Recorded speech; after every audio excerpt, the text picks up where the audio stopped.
rero yaba yaragatoye aha bakanabifotora rwose. Hanyuma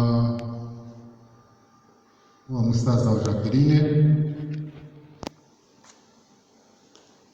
uhagarara hafi hariya,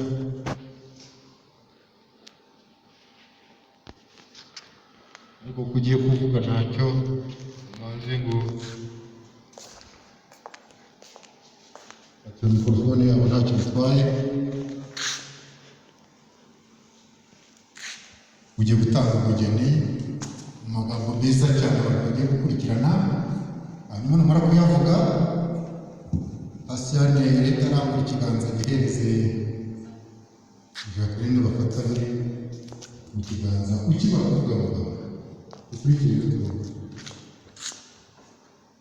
Yewe Musabyimana Jean Claude, mu izina ry'umuryango wa Pastor Damascene n'izina ry'umurimo n'iryanjye bwite, nanze bwawe Imana Jacqueline bahaye Musabyimana Cassier bamukomere mu bikomera mu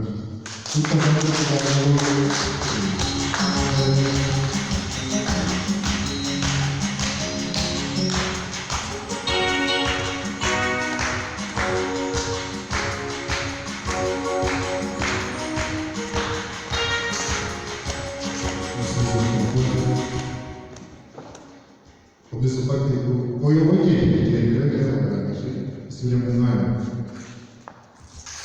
Asaba bamwe bahujwe amasezerano bamuhagaze ko byumva n'ibitambuye bya